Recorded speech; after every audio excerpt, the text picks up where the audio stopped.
नमस्कार, आप सुन रहे हैं गो गोरखपुर रेडियो और मैं हूं काव्या। आज सिटी सेंटर के इस एपिसोड में हम बात करेंगे गोरखपुर की एक ऐसी खबर की जो शहर के लोगों की जिंदगी को और भी आसान बनाने वाली है। गोरखपुर में कैंट रेलवे स्टेशन तक पहुंचना अब पहले से कहीं ज्यादा आसान होने वाला है। स्टेशन के पास बना रेलवे क्रॉसिंग, जहां से रोजाना करीब 160 से ज्यादा ट्रेनें गुजरती हैं, अब वहां जल्द ही एक ओवरब्रिज का निर्माण शुरू होने जा रहा है।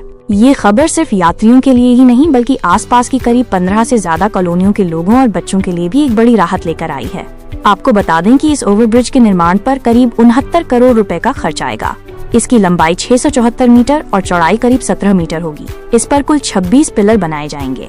डिजाइन को अंतिम रूप दे दिया गया है और अब जल्द ही इसके लिए टेंडर की प्रक्रिया शुरू की जाएगी। ये ओवरब्रिज सिर्फ जाम से ही मुक्ति नहीं दिलाएगा, बल्कि पवन विहार, सैनिक विहार, टीचर्स कॉलोनी, गायत्री नगर और लालगंज जैसी कई कॉलोनियों के हजारों लोगों को रोज रोज की क्रॉसिंग की दिक्कतों से निजात दिलाएगा। सबसे बड़ी राहत तो उन स्कूली बच्चों को मिलेगी जो केंद्रीय विद्यालय, आर्मी पब्लिक स्कूल और जानकी मॉडर्न स्कूल जैसे संस्थानों में पढ़ने जाते हैं। सुबह और दोपहर में फाटक बंद होने से अक्सर वो जाम में फंस जाते थे, जिससे उन्हें स्कूल पहुंचने में देर हो जाती थी।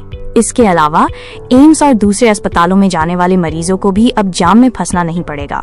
तो ये थी गोरखपुर की एक ऐसी खबर जो न सिर्फ शहर की तरक्की की कहानी कहती है, बल्कि लोगों की रोजमर्रा की जिंदगी को भी आसान बनाती है।